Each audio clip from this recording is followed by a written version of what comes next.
Can you hear me? I can hear you. What's going on? Okay, yeah, my name's Mike. I'm in Oklahoma. Yes, Mike. And I'm a first-time caller, and first time I've heard your show. I guess you've switched to Sunday nights, and I understand you're going to have Nick Pope on, which is just absolutely fantastic. Like listening to that guy. I've had some very fantastic, in fact, you could even say beyond fantastic UFO encounters in my life. And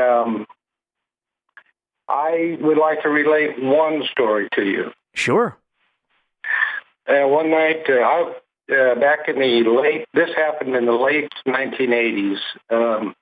I was a ham radio operator, and I used to like to, in the San Francisco Bay Area, and there's a road out there called Skyline Boulevard. And if you drive up there, it's in the low mountains on the San Francisco Peninsula.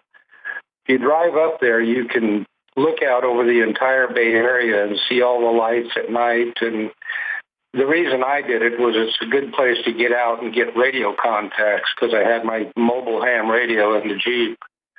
And across the bay from that point, there's a mountain called Mount Diablo. And I made a contact with a guy up there. This was probably, I'm going to say it was 11 o'clock at night, something like that. And I made a contact with a guy up on top of there.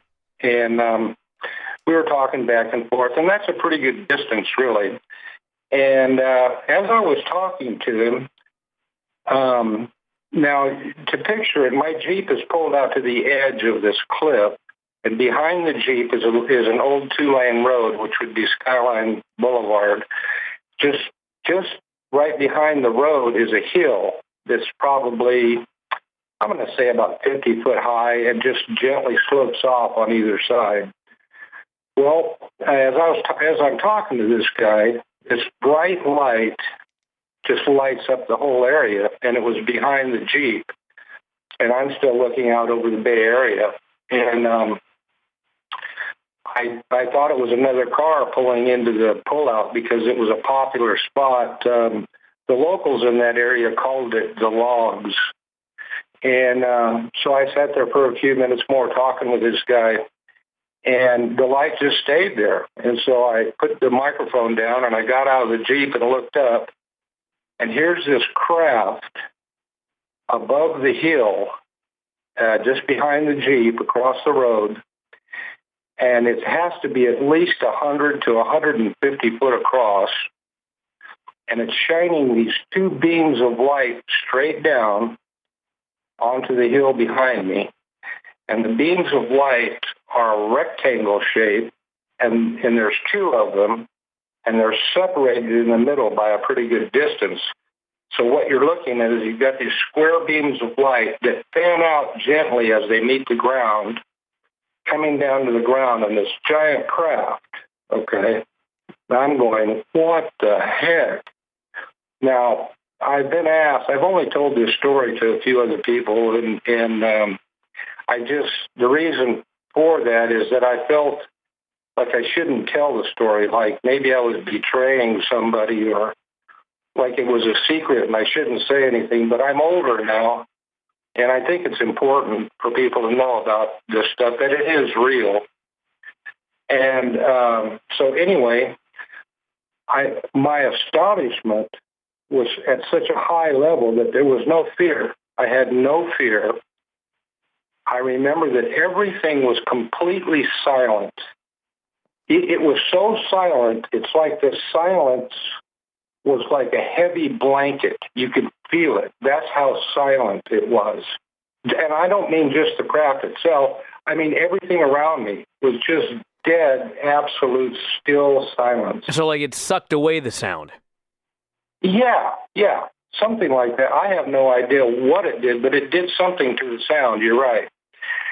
And so I'm looking up at this thing, and inside these two square areas, rectangular areas on the bottom of the craft, inside, inset into those rectangles, were these rows and rows of pyramids pointing straight down.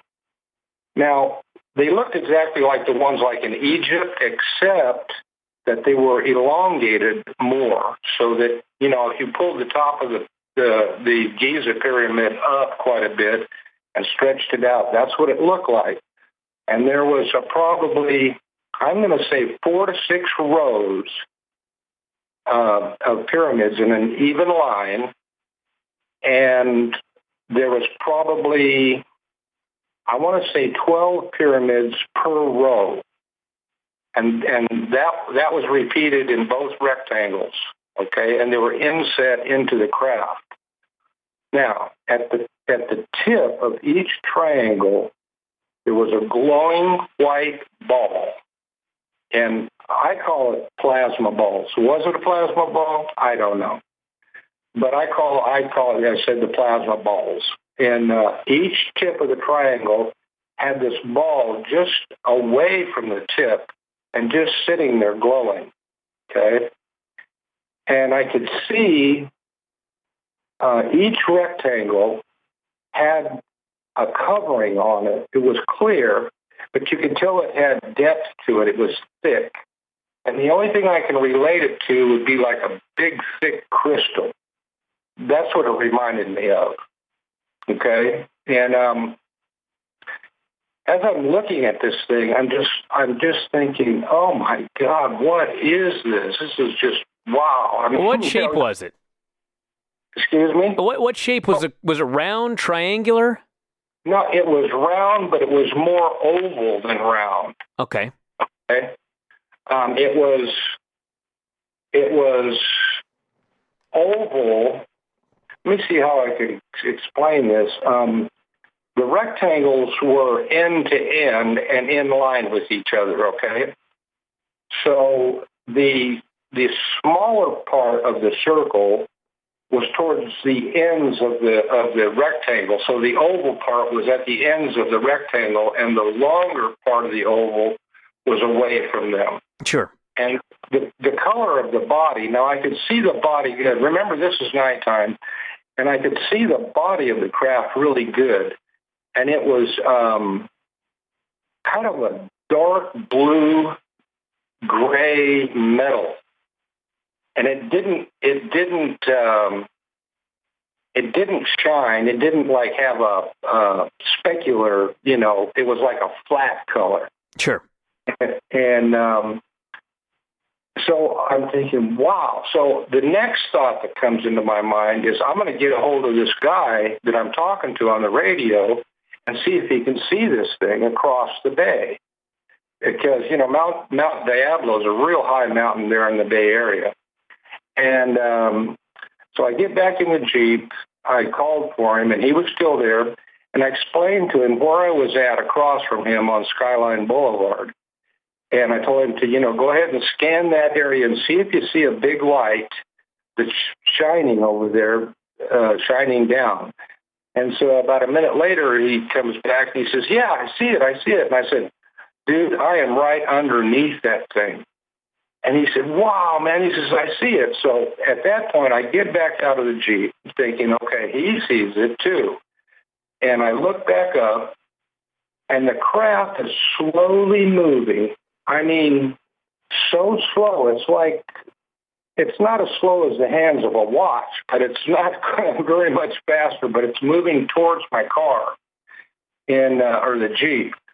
And it's slowly coming across the road, and it's about 75 feet away. That's how close I was to it. And I didn't feel anything, like on my skin or nothing weird. It just the craft, myself, and the car. And it's coming over, and the next thing I can't remember too much after that, except that I remember it was directly over the Jeep, and I'm looking straight up at this thing.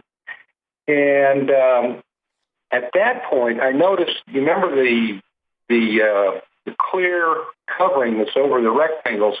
Inside of that crystal-like covering, which was pretty thick, it had these wavy wires, really thin, running through it.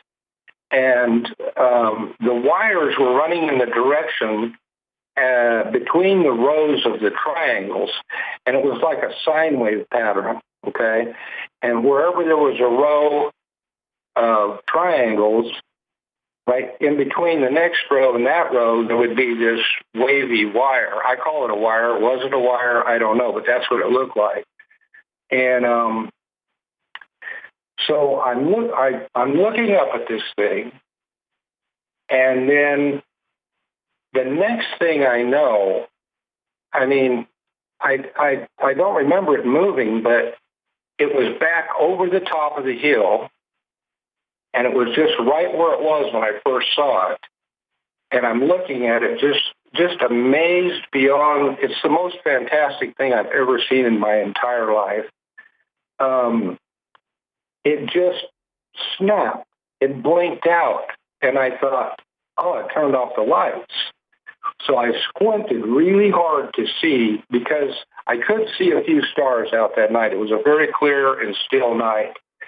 And I squinted to see if I could still see it, and it wasn't there. I could see the stars. And so I just kind of shook my head, and I just could not believe what I had just seen. And I got back in the car, I got back on the radio, and I called to the guy across on Mount Diablo. I couldn't raise him. He wasn't there.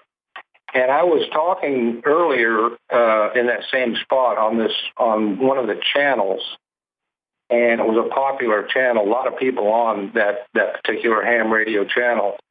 And I broke in, and I called for some people I knew. They weren't out there. So I just sat there, and I just like a blank stare looking out at the Bay Area and the lights and stuff. And this girl comes on the radio. She's talking to somebody else, and she says, oh, it's been such a weird night out here. There's some guy up on some hill who's talking about UFOs and such and such and such. And I thought, wow, what the heck, And, that I don't, and plus another thing that's weird, now this is such a long time ago, but I still can't remember driving home that evening or even turning off my radio or anything like that.